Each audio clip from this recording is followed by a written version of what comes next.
the almost newly minted Dr. Kim Alons.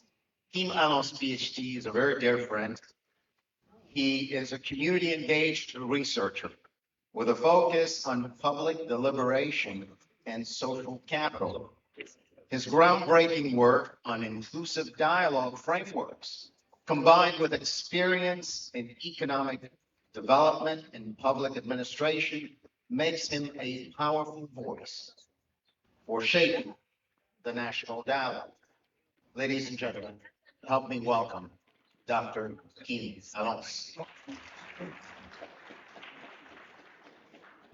Before I dive into the conversation with them with questions, Samuel did mention to you that as the conversation is going, I'd love for you to put your thinking cap on and start asking yourselves the question, how can I contribute to this effort? And you'll also hear things that either baffle you, confuse you, make you angry, make you frustrated, or even sad. When you have a question, write it on a piece of paper, and when the time comes for you to engage with the panelists, I'll ask you to raise your written question, and Samuel will pick them up, and I'll take them in the order I receive them. We intend for this to be the kind of conversation where it's not so much what they say or what I say, but it will be what you ask and how they respond to what you ask and how that interaction creates in our minds a new pathway for Haiti and for our contribution to it. So before we dive into it, I'd love to set the stage by giving you the opportunity to begin to consider what is the National Congress and what is its purpose. I'm going to read from an excerpt from an article published by HAITIAN. The July 17, 2024 decree, published by Haiti's Presidential Transitional Council, establishes an exceptional, time-bound national conference as a participatory mechanism. This process aims to involve all societal sectors in developing a well-adapted and accepted solutions to long-standing national challenges. There are three core objectives to this initiative, and they are constitutional revision. Many of you probably know, some of you may have suffered from what doesn't work about the Constitution of Haiti. This effort is aimed at not reforming, but it says revising, updating the current Constitution. So you may have some questions about that. New societal projects is the second core objective, outlining a unified vision for Haiti. The third is reforming state and society relations, enhancing collaborations between the state, civil society, and political parties, and implementing legal political reforms.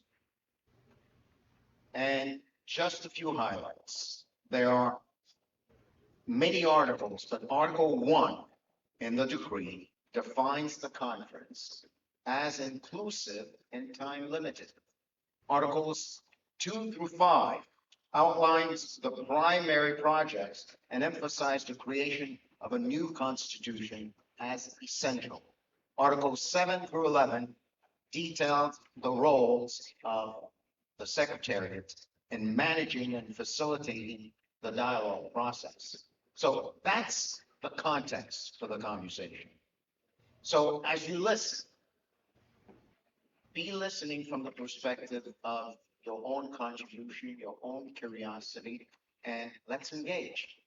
And as we engage, I am asking first Madame Chantal Auguste to introduce herself this way.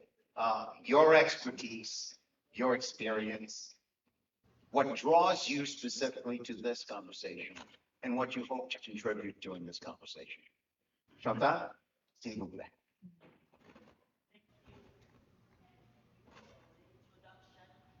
Thank you for you being here, being part of this event.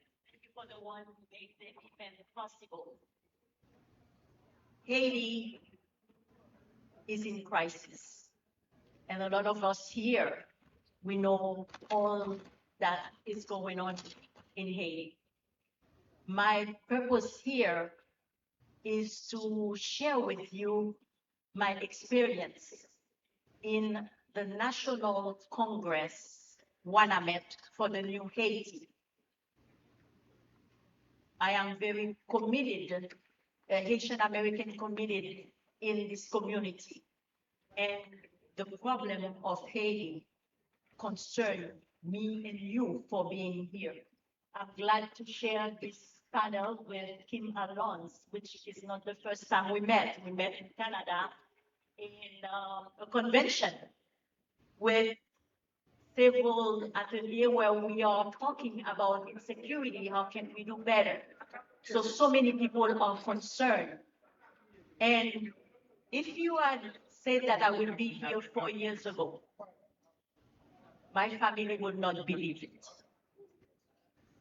I was only church, not much TV, but after the earthquake in the South in 2021, where my family is calling and said that they're living worse than animals, where everything is gone. Living here in a nice home in Georgia, I'm saying, what can I do to help? And finding out what the problem, finding help, contacting people where I've never been in politics or finding out what's going on. So I had to get engaged and find out organization, because I told them alone, I cannot help rebuild. Our little family cannot help rebuild the homes. And this is how I get to meet wonderful people, organization that was going to the same thing. They've been organization for 12 years, or their families trying to find out how they can help. And we gather, we talk, and find out what do Haiti want need the most in order to help with this situation. Going to Haiti was impossible to do humanitarian work. And Haiti is saying, the people in Haiti is saying, in the diaspora, we need to be better organized. So we sat and put together the movement of love. It was a movement of liberation, but everybody thought we were going to do a revolution. So it's been switched to the movement of love, MLHK. Love, because we do need love in order to be able to love each other and help each other and realize things together. So what was the movement of love for Haiti for? To put all organizations that are working to know each other, to let us know how we can do things together, and to do marches in order to be awareness of the situation. Because I worked 30 years in hospital, and most people that you encounter or anywhere don't even know. Your neighbors don't know what's going on to Haiti. And my children will be funny to see me with a post and going in the Atlanta and everywhere, traveling to mobilize and talk about the situation of Haiti. The movement of love for Haiti had a show. We come up with a show to invite people that are knowledgeable about the situation of Haiti and tell us how we can come up with something to get out of the situation. With all the meetings going on, it's to mobilize more, do things together. And the gentleman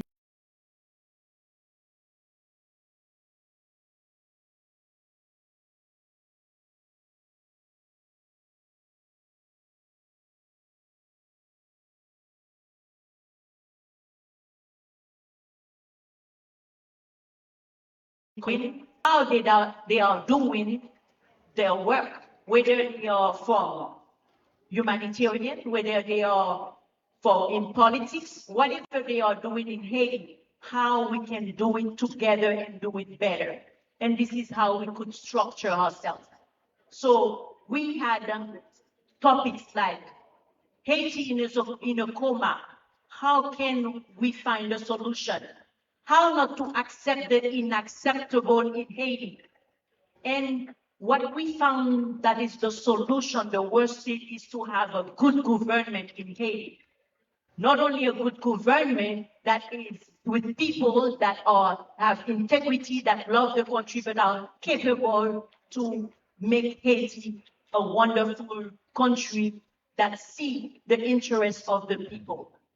So we did march together with other organizations. One of the big march was the march in front of Washington, D.C., the Haitian Solidarity for Change. And through this, we stand up and said, we Haitian, we must be at the table and we're going to do all it takes from now on to do all it takes to get Haiti and help get Haiti out of where it's at. So the follow-up of this march brought us to what probably some of you never heard of it, the National Congress for Wanamet, for the New Haiti. Wanamet because it was not done in Wanamet because of the canal that you might have heard, the Wanamet canal, the solidarity, the strength, the resilience, the peace that since the archive, since the what happened, the revolution of 18, November 18, we haven't seen happening. Togetherness that things must change when they realize that one canal, they have to do it. And we call it Waname for this reason. And Dr. Bissier's idea for Movement of Love for Haiti to be the initiator of this Congress is to have all the people that have further route, a way of getting, they have their proposition for Haiti. Wherever, even if you are independent of party politic, or you are an organization, or you have already presented to come at the table together and discuss a national solution to get out of the mess that we are. So it was commission and under commission of finance, of secretariat to work and send letters to everyone, whether you're in the government, the actual government in Haiti, or you are in a political party, or you are just an organization, you were all invited to sit and come. In Haiti, we are in the diaspora, but that was a meeting of the diaspora affairs and the one in Haiti, and our brothers and sisters in Haiti, to sit, because solution was not possible. We were under a void of democracy. There was not a void of presidential because we come to February when there was nothing happening. So in January of 2021, we spent 10 days of prison, 3 days prison in Haiti, in all the departments. And that was organization that brought their delegates. We had 200 delegates and 50 delegates in the United States from different Africa, Argentina, people that represent Haiti, and to talk about how we can together find one solution to get Haiti out of insecurity problem, government problem, because we have identified these were the problem, to come with a resolution. And those delegates from several departments of Haiti, they come and whether they were from the youth, whether from women, from the Vaudouism, from the Protestant, they were there and were expressing themselves on how it was not an easy way, because our differences make it difficult to do things. But we realized that Haiti was in a corner where we must make a difference. There was other organization that was doing to do sommet, and others were doing a congress as well. when we talked to them about the National Wannabe Congress, it was a great thing that we could have come all together in one room, whether you were in the Cap Asian, whether you were in the Department of West, whether we were in the Department of South, the Grand South, we were speaking one word, that Haiti's constitution, we must come as a president. That's what was asked to the Supreme Court, to have a president and for a consensual prime minister. And this was what the resolution, and everyone that was sitting together, they had found out that was the way, the constitutional way to go by and get Haiti out of the problem it was in. It was a great experience for me living and never been to Haiti for a long time, to be in Cape Haitian with the people, the delegates that have worked with different groups in the countryside, to talk to those people and find out how they could meet their needs. And unfortunately, many people from the 10 days of talk, virtual and presidential, of different subjects discussing, we have some people, when they find out that going to a president and a prime minister, a consensual for prime minister, it was not their decision. And we have some people that have really stepped back, but we can see right now what the situation that is in Haiti. So we will go to further, but the experience of going to Cape Haitian, myself, and talk and see that it is possible with people with different idea, but coming as one for one solution. It's our constitution. We must, when there's a void of presidential, and the way to go with, it's taking the spirit of the constitution. And thank you very much for listening, and I'll be waiting for your question after. Thank you, Shaitan.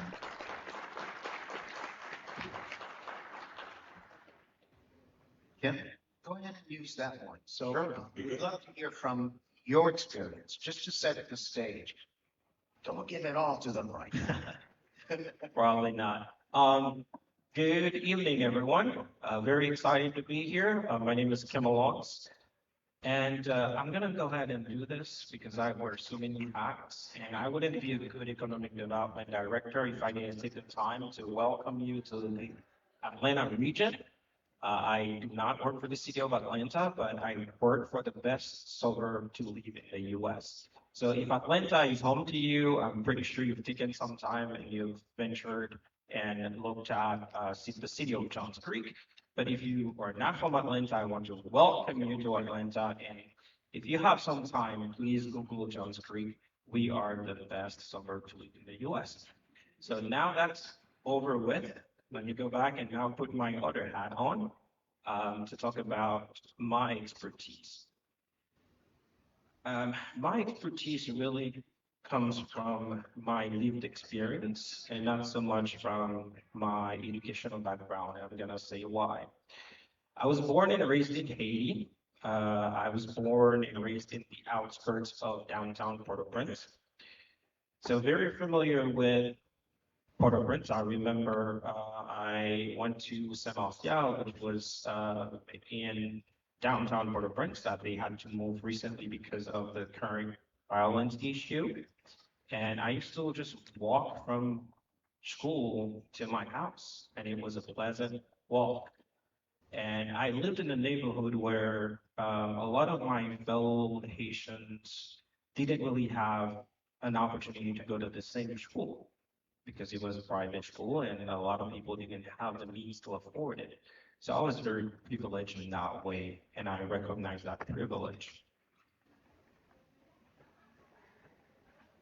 In 2004, with everything that was going on, my parents decided that we needed to relocate because of the situation. So we went to the suburbs, and I had to change school. So I went to another school, St. Louis Mozart, which again is a great school, and I was again privileged. Thinking about the issues that we faced in Haiti and thinking about my lived experience, my first real encounter with the word social inequality, which is probably the central tenet or the number one issue that I think we faced as a country. My first encounter with that was when I was growing up. I remember coming home. I was pretty independent when it came to doing my homework. And came home and I was dealing with something that I didn't really understand. And I went to my grandmother and said, "Hey, can you help me with this?" To my surprise, my grandmother told me she could not because when she was growing up at the age of 12, her mother took her out of school so she could help her sell her products. So coming from Kenskov to Port-au-Prince to sell products. Here I was thinking about and struggling with the fact that probably the most wonderful women and the figure that I admired so much didn't really know how to help you. And then I started thinking about social inequality and the haves and the have-nots. As I was growing up, I kept these things in mind.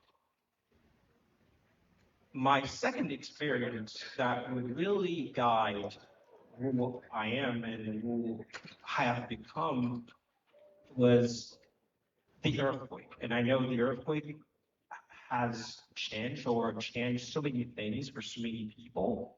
But for me, it meant walking from my school, the law school in downtown Port-au-Prince, to my house in the suburbs in Lapland for about 5 hours. Throughout my journey, I saw a lot: collapsed buildings, schools, churches. I even lost my own uncle. He was teaching at a university who never recovered his body. And I started asking questions about who is responsible, because the earthquake itself didn't really kill a lot of people if you think about it. The buildings and the lack of proper guidelines, principles on how to do things, those things were responsible. Unfortunately, the voiceless and those people who do not have an opportunity to have a seat at the table are usually the most vulnerable. They are usually the ones that have to pay for decisions that other people make for them.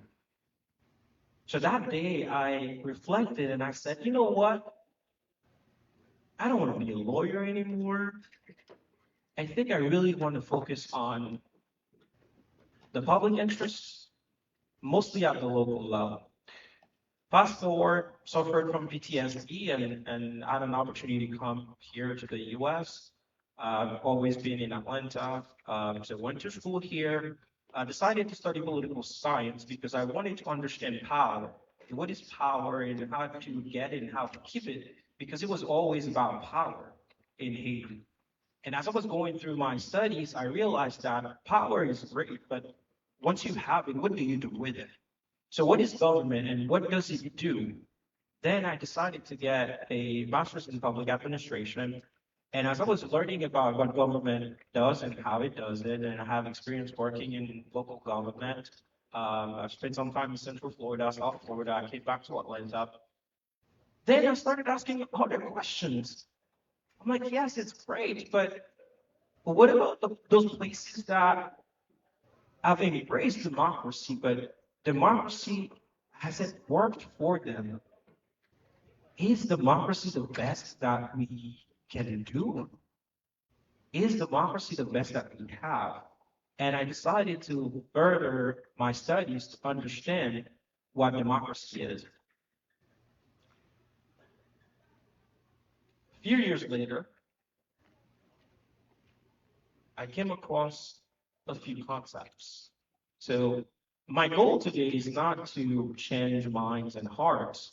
It is merely to invite you all to think about some of the things that we'll discuss. I invite you to keep an open mind. I invite you to reflect and ask questions.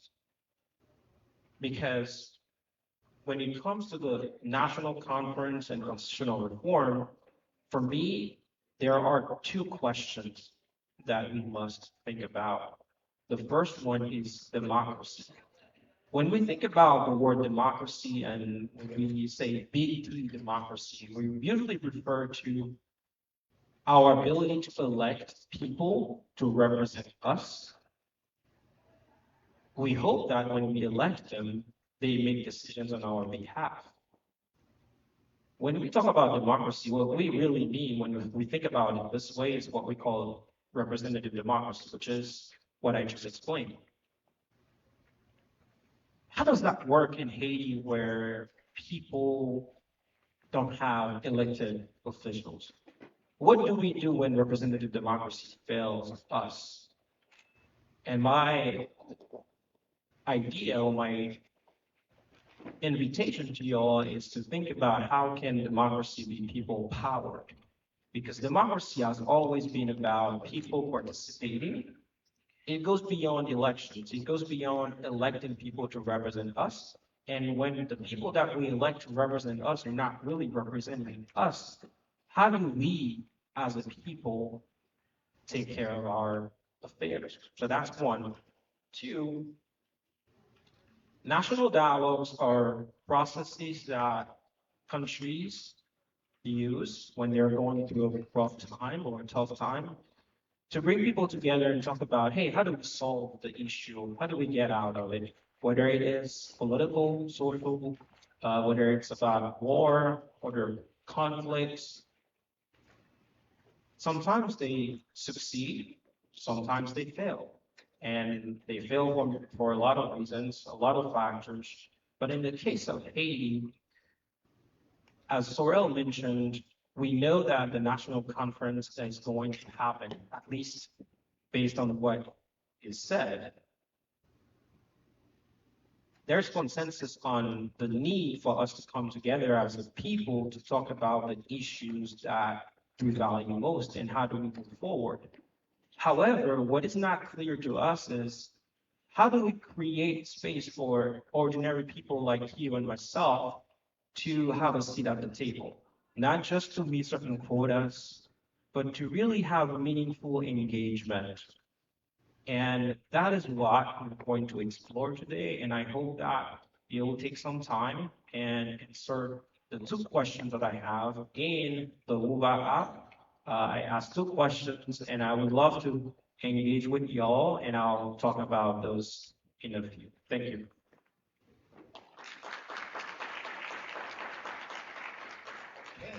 Yep, and Chantal, thank you. Now it's almost your turn. I'm going to ask the panelists a few questions, just to stir the pot. And I will ask you to take just a couple of minutes to answer the questions so we can get to audience questions. All right? And Mr. Tyner, could you give us a 15-minute timer? Because we'll end the segment of these questions in 15 minutes. Okay, just give me a sign and I'll know. And we'll switch to audience questions.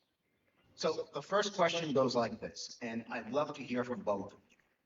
How can the National Congress and constitutional reform serve as a foundation for strengthening democratic structures in Haiti? I mean, on the surface, it sounds obvious, right? But what are your thoughts? Chantal, you go first. They need to first continue to unite it. But they should first continue to unite it, the Haitian people to be part of the solution. This is a very important. We all are concerned and continue to strengthen, continue to gather and be part of this solution. The second thing is the international community is part of the humanitarian crisis. It's to be aware of that. It's part of the political crisis. And since 1990, the UN is in Haiti. And as we have resolved, this is who's making decision for us, not us. And this is why the national society to make decision for Haiti is very important, and knowing what's work. We learn that if you don't know your past, you are up to failure. You need to learn from the past. And the past shows us from since, I will say, 1946 to 1998, there have been about 10 presidential console, and they are all failed and come to the Supreme Court to decide. A Haiti sovereign, a Haiti that Haitian take decision must go to that. Thank you. Thank you. So it makes sense to go that route so that Haiti, in your opinion, can reclaim its sovereignty. I got that. Same question, Kim. How can the National Congress and constitutional reform serve as a foundation for real democracy? Sure. I started talking about democracy earlier, and I could read the room, and people were looking at me. That's exactly what my goal is again to invite you all to reflect on some of the things that I'm saying. Now, when it comes to the national conference, I think that the opportunity for democracy, as I've stated before, we need to ask questions about the form of democracy that we subscribe to. Is it the best? And from there, we need to talk about the institutions that we need to create and how we engage with those institutions. To go back to the process itself and the goal of the national conference, like you mentioned, one is constitutional reform, second is a new social contract. And for me, the new social contract is key. If we really want to form a new social contract, which means that we really need to come with a different nation. We need to chart a new path for our nation. And we cannot do that by simply convening a few stakeholders and talk about it. Here's what I mean by that.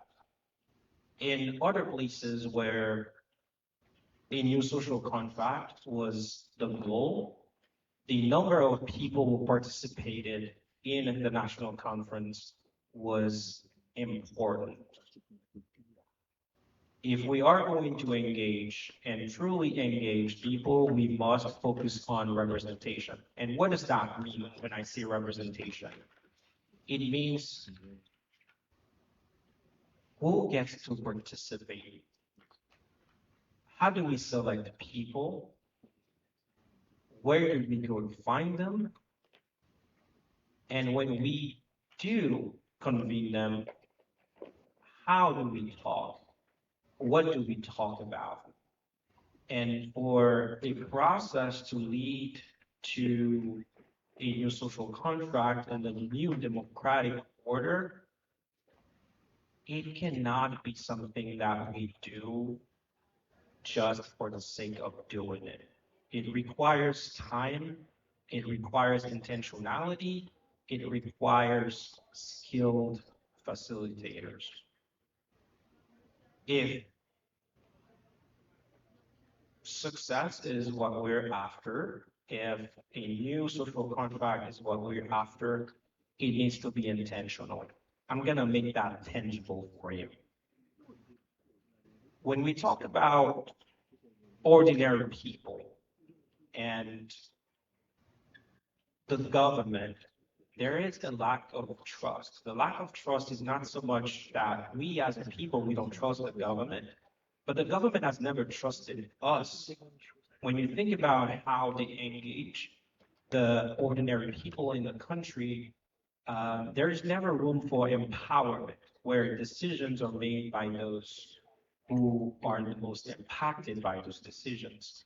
So for me, representation and diversity in intentionality, they mean that we're not convening experts just because they have degrees, just because they are experts. The real experts are those who are living the same conditions that we're trying to change. And if we cannot give them a room to talk about those issues, then what is going to happen is that we're going to convene them with our hidden agenda, and we are going to make them go through a process. And people outside of the process will look at it and will say, hey, they don't look like me, they don't represent me, they don't talk for me, or I cannot agree with what they're saying. And then what's going to happen is that we're going to get into a situation where people are not buying into what is decided. So as much as I'm excited about the national conference, as someone who spends time and studies those processes, but I know that in other places, they have been used to manipulate people. So if the process is not done right, we can end up with a crisis that we do not want. As much as I am excited, I am saying that it should be done with intentionality. Thank you, Kim. A follow-on question to that, you're pointing to doing it right. And I know, given your experience and what your specialty is, that you're steeped in what is called inclusive dialogue and deliberative democracy. Can you create for the audience the difference between what you know the essence of the national conference is and inclusive dialogue as what you may be recommending as a way, a path forward to actually make the national conference successful? Sure. So I talked earlier about national conferences as time bound, and they're more likely one-time events, whether it is done, over 6 months, 9 months, but they typically are one-time events, and they have a specific mandate. In our case, the mandate is we need to change the constitution, or we need to reform the constitution. We need to come up with a new social contract, and we need to create a different relationship between the government and the people. That's one time. On the other end, the inclusive dialogue process is more sustained. It is ongoing. It is a process whereby the intent is to engage people and build what I mentioned earlier, which is trust. And through the work that I did for my dissertation, where I engaged a number of organizations and folks in the diaspora here, we went to I went to New York, where we started talking about and envision what could a national conference or a national dialogue look like. And at that point, representation was decided as being the number one or the most important factor. Again, going back to who gets to participate, who gets to be in the room, that is really important. Then we started asking, what does representation look like? how do we select people?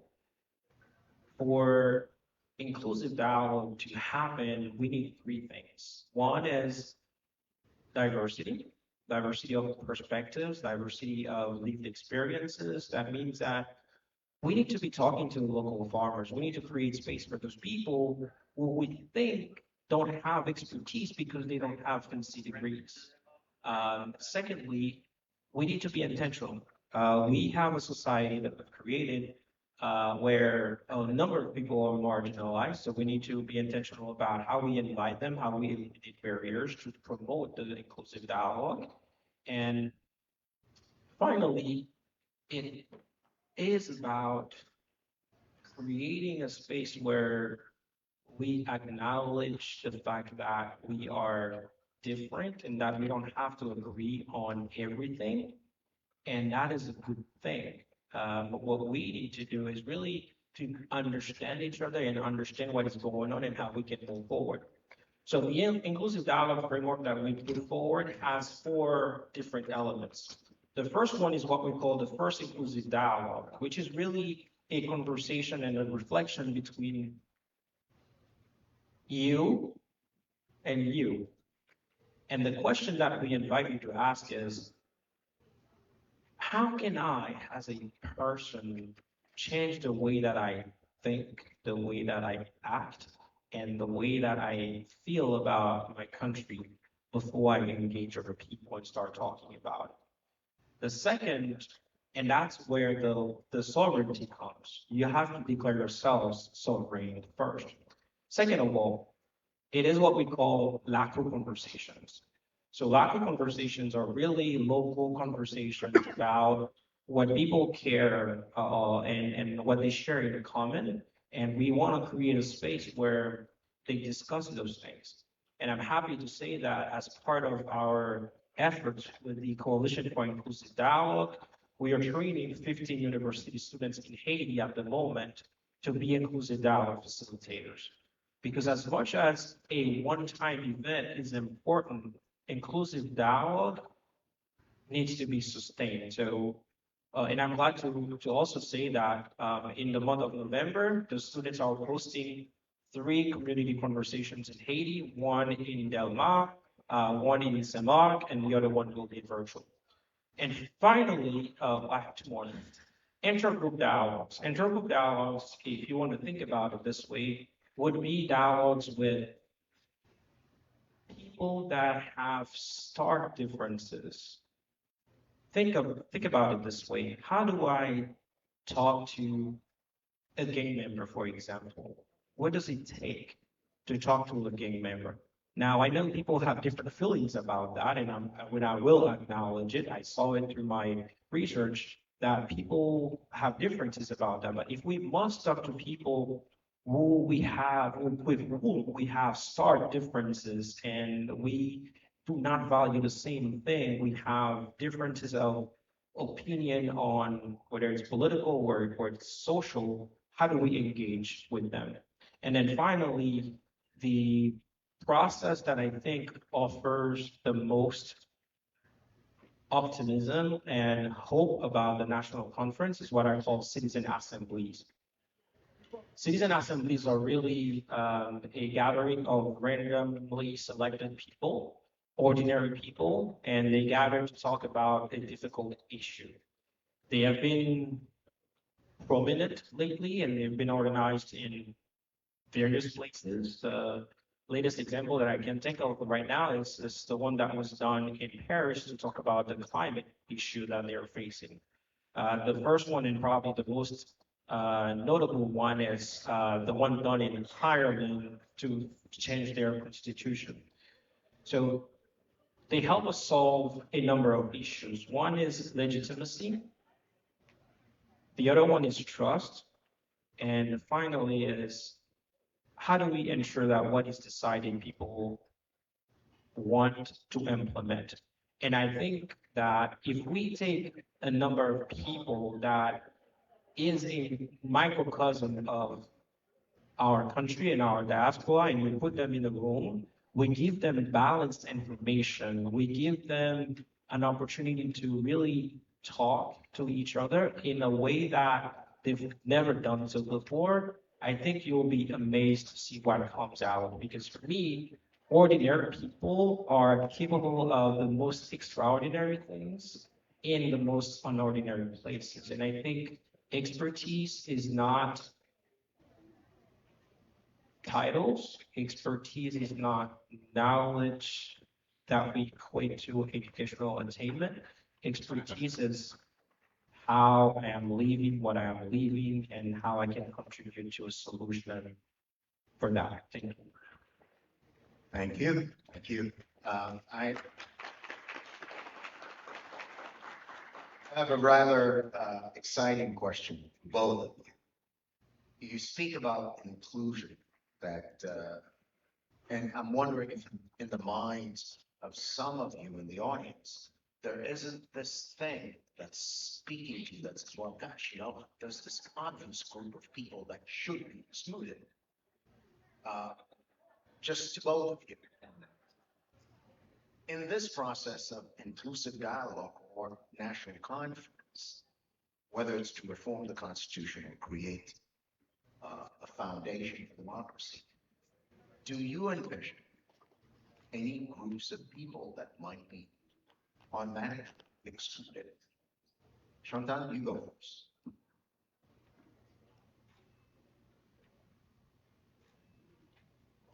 We have our young people that are dying to help and don't know how to. And I believe how to communicate is very hard, but we need as many, um, they are the future of our country, and the diaspora is it's an important part of knowing what we do here in Haiti. We are part of, and I think sometimes we are excluded. We're just sending money, and the exclusion is there, but our young people in Haiti want to be included in this conversation for the new Haiti. And I think that's a very important. So you're saying that the diaspora wants to be included and should. Young people want to be included and should. Yes. And the question was, do you think there's any group that should be automatically excluded? No group. Everybody should be part of this work Okay. to change things around. What about you, Ken?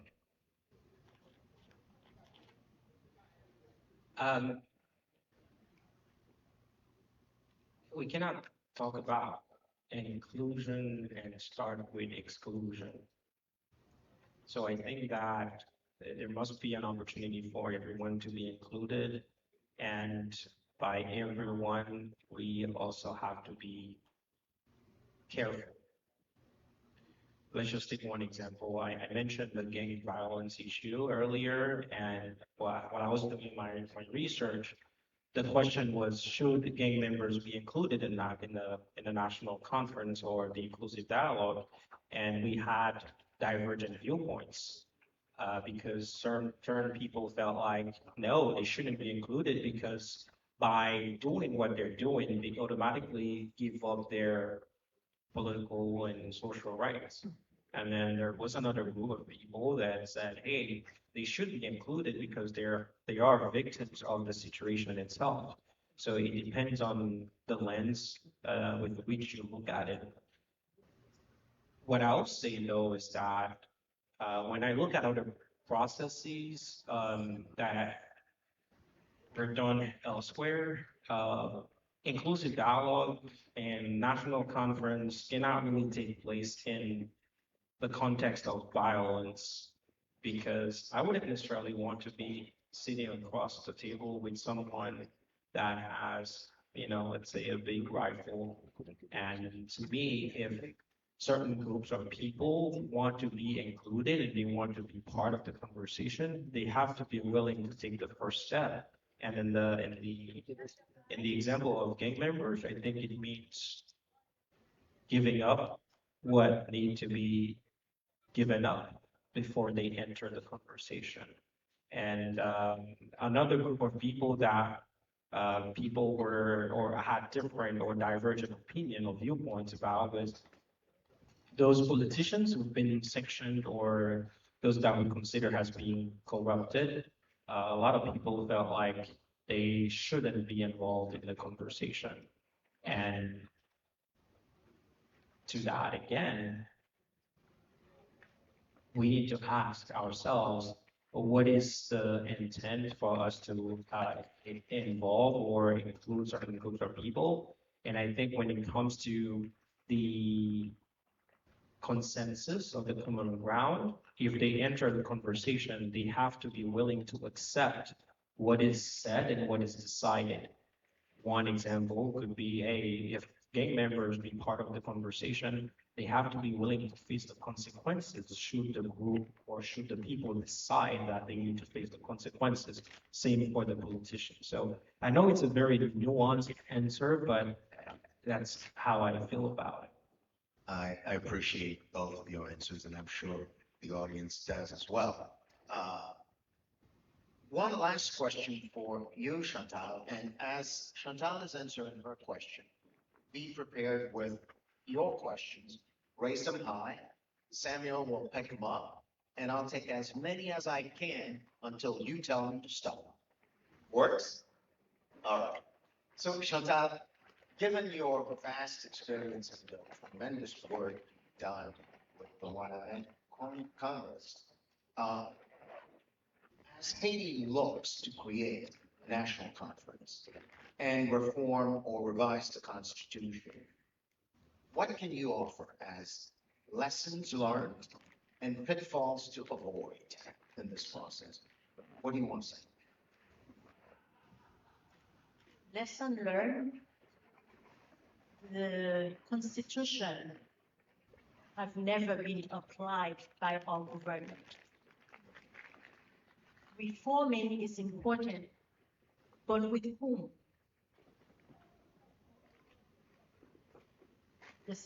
The same people are going to implement the same kind of constitution changes, and you're going to have a new president that might want, why not wait for the elections, going with the constitution. We do have the return of the constitution that we have, because our problem is just government is not applying the constitution. We have a beautiful constitution, and it hasn't been applied. And there's another version. Can you repeat again? I think there's something else that you asked. No. Lessons learned and pitfalls to avoid.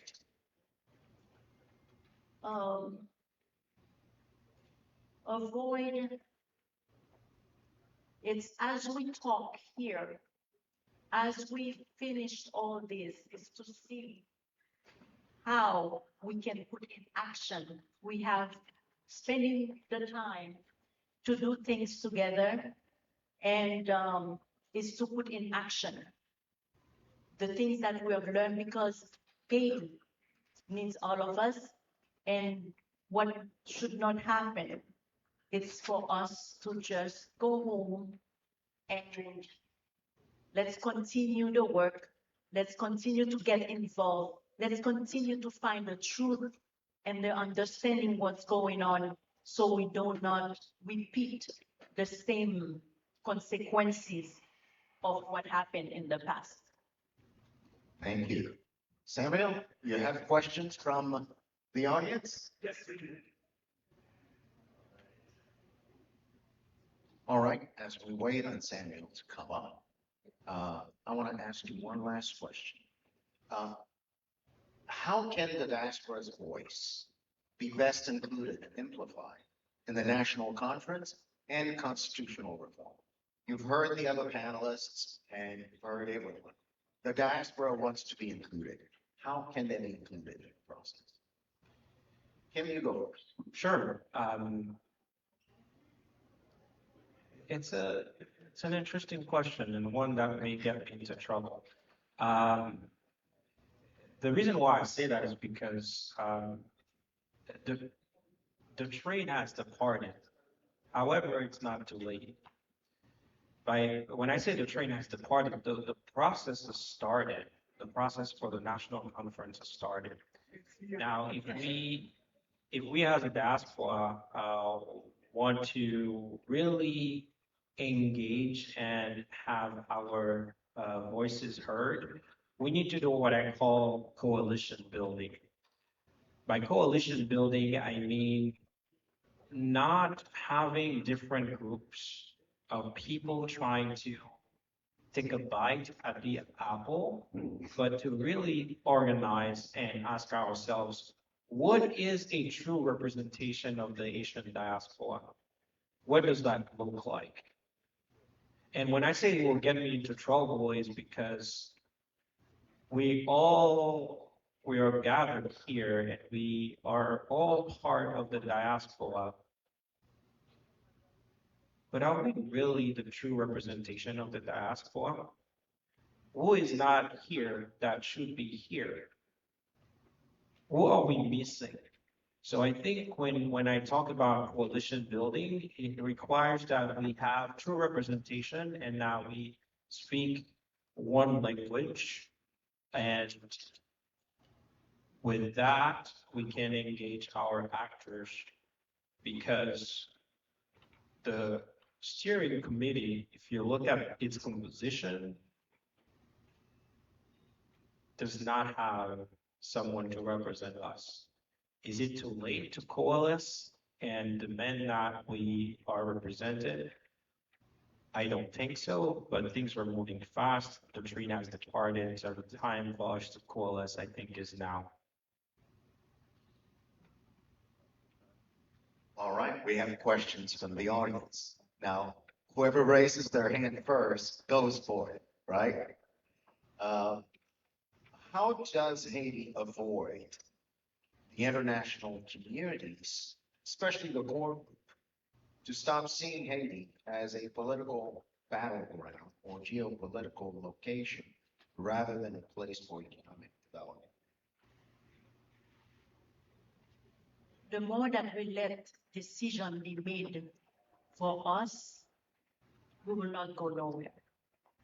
We must continue to talk together. I didn't know him before. There's several of you here that are doing wonderful work, and so many. Is to see how we can speak in one as one, the way we thought it's organized and structure ourselves, and as the way why the National Congress, what I mean, was done as what the people from the canal with resilience and strength and solidarity stand up and say they will do the canal. That one, I mean, it's immortal, and we need to learn from it and continue this work in our politics. Haiti needs us and to speak in one voice, and no one, we need, Haitian is the only people that can take that have the interest of Haiti and to work for good governance and to before I didn't know there was several organizations that doing the same work than the movement of love for Haiti. Then you find out that there's so many of us and we gather together and partner and to do wonderful things. Let's continue this work because I think Dorothy, Joseph had asked, what can we do? As we live here, let's connect more and work for one thing as we lobby and to one way of talking together. And that was the realization of the Congress that makes so many of us with differences to come in one voice. What we want, it's a sovereign country where everybody has the right, the constitution that is what speak for us. We have good governments that are integrity, that are capable, and that love Haiti, that are patriotic, that can put Haiti back to its feet. Thank you, Chantal. I'm going to throw the next question to you, Kim. Having constitutional reform is one thing. It's a good thing. But when institutionalized corruption takes over, and it takes over the law, How do we solve this problem?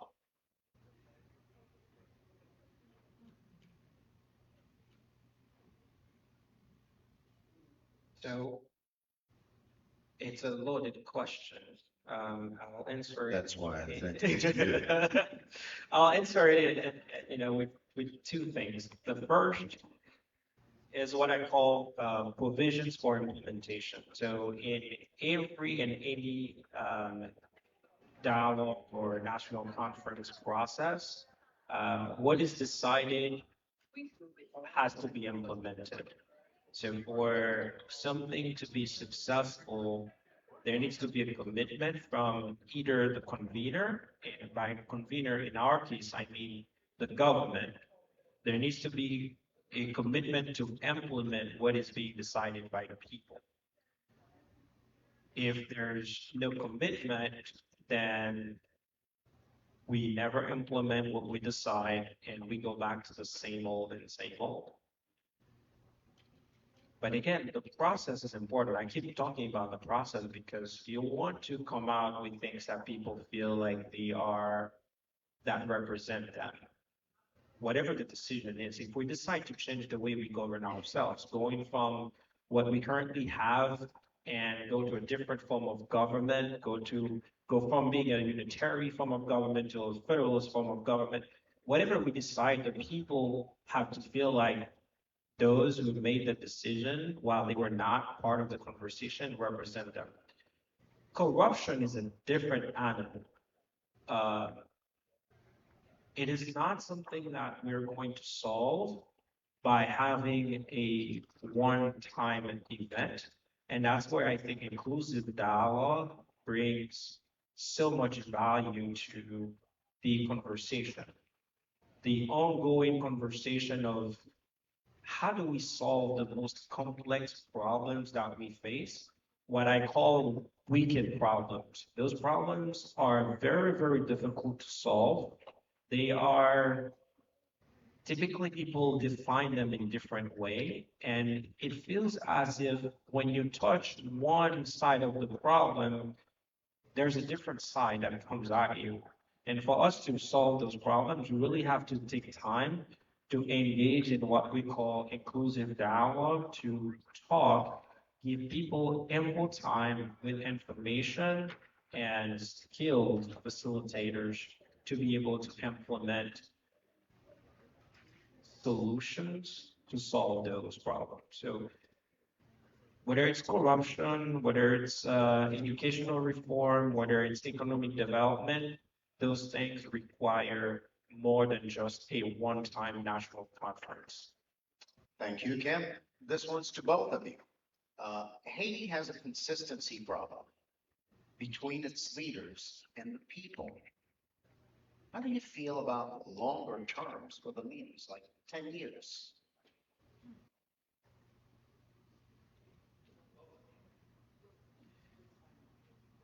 To 10 years.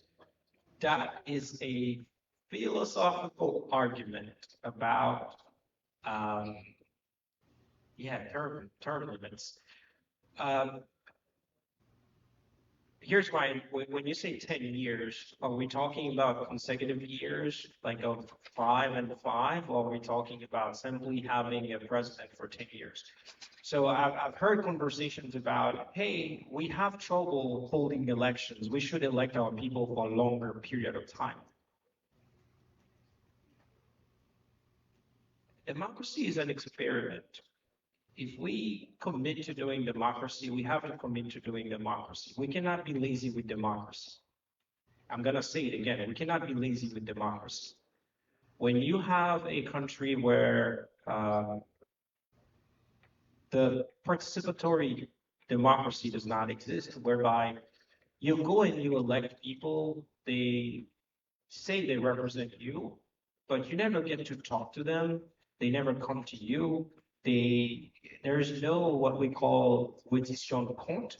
They're not accountable to you.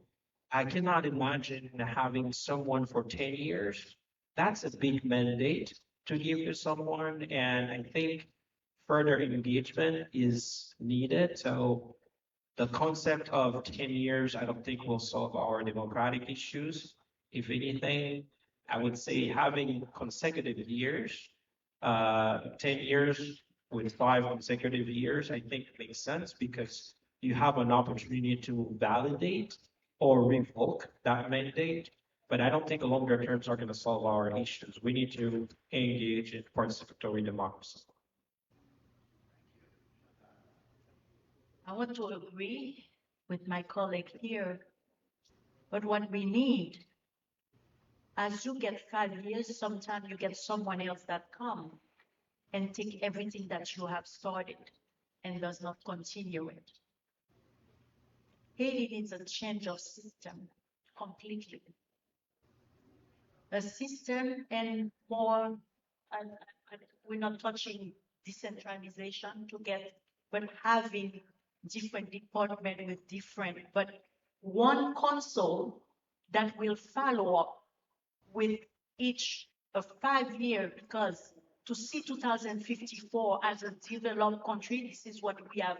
The National Congress was not just a short-term solution, but a medium to go to election, have the conventional national convention, have election, but also 25 years of overlooking. We were asked to be the facilitator in order to remain with our eyes with 5 governments and make sure what we have put in place as a framework, as a proposition to change the situation, it's not stopped after one government. It's a consecutive of 5 governments together, because Haiti will be need more than 1 term, 2 terms, but a good 5, which is over 20 years to get back to its feet. So what maybe President Jovenel was trying to do, or another one, will not stop and not continue. I answered that. Thank you. Thank you. You did. So, time is hitting us, right? So, we'll close with this. I'd love for each of you, rapid fire, 2 recommendations for the Presidential Council and the people implementing the National Conference and constitutional reform. 2 recommendations, like must have. It's hard to say, but that's the truth. I don't know, like we say, a presidential council, it's difficult to take it for Haiti in order to go anywhere. For things to work, we will need to return to the Constitution and apply our Constitution. And for us in the diaspora to know what asset we are to Haiti and get involved and speak up, and really for our brothers and sisters in Haiti to value us are not just receiving money, but to know that we're part of Haiti and we belong and we want the best for Haiti. We need to be included as well in all and find our place in democracy in Haiti. So it's very hard to say that with what we have here, there will be a change, but it's a hope that this could change. We return to our constitution and make Haiti a sovereign country. And call group or any other international will not have our interest that we take action and make steps for the future of the people of Haiti. Thank you, Chantal. Kim, you have the final word. So I started saying that I was really excited about the national conference, and at the same time, I am very concerned and very perplexed. The reason being that my recommendation would be, if we ought to do this, we have to do it right. I don't think there is a real urgency to engage in that process right now. However, if we ought to do it, we have to do it right. By doing it right, I mean, one, create an open process where people feel like or they perceive it as being fair. Being fair means how you select the people to be a part of it. We are seeing something right now with the Electoral Commission that they're trying to put together where they say, hey, stakeholders, you get to choose your people and send them to us. And we all know how long that is taking and how the stakeholders are not able to really get together and decide who should represent them. To overcome that, my recommendation is create a process that is fair. And I know that at the moment, the idea of random selection or sortition may sound very daunting to a lot of people. But when you think about the origins of democracy, people used to be chosen by lottery to represent others. That process itself is fair in a way that it allows everyone a chance to participate should they choose to do so. It is representative in that you can create a small representative sample of the population, which means that you know by looking at your population, what do you need from a geographical standpoint, from a gender standpoint, from a social occupation standpoint.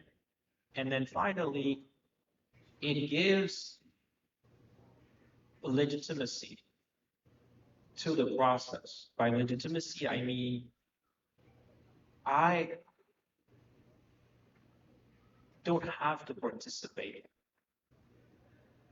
However, if I see that all we're doing is convening the same loudest and the same people that are always being engaged in the process, and we call it an inclusive process, I am going to scream, and more than likely, what is decided, I'm not going to find myself in it because it is not going to be with the expertise, with the perspective of the people who need to actually be in the room. Finally, I'll say this. I asked about 2 days ago in the WUBA app, how might we select delegates to participate in national conference and constitutional reform process in Haiti? About 12 out of 25 people said we should have an application process whereby people are selected based on interest, expertise, and certain eligibility criteria. To me, that's the in between from a true process where people are selected by law, because again, logistically, it might be difficult for us to implement that right now. But I think what you'll have answered with the poll is where we need to be. Create a process where people who are interested and have what I call the lived experience, and we can then select them to participate. Thank you. Thank you both, and thank you to you, the audience. Thank you for your attention, your participation. It is my hope, and I think your hopes as well, that you're left with more questions than answers, and that you're also left with a desire for your voice to be heard in any way, shape, or form. If the only thing you do leaving this conversation is to share what you took away with another, that's good. And if you go beyond that, that's great. Our participation matters. I thank you, and I need you to do me a favor right now and acknowledge our panelists.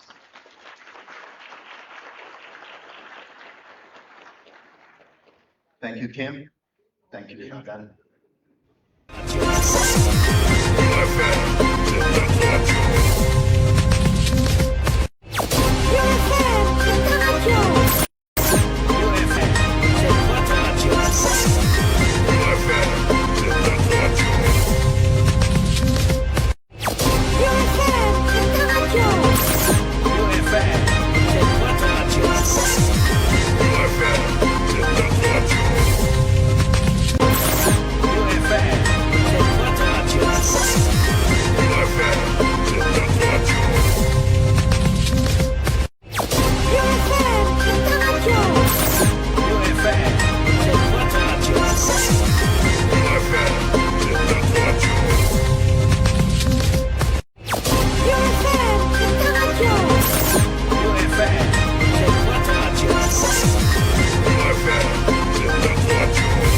The Advancing Haitian Entrepreneurship will be Atlanta 4 and 5. The mentorship as a catalyst for success is in Georgia 2-3.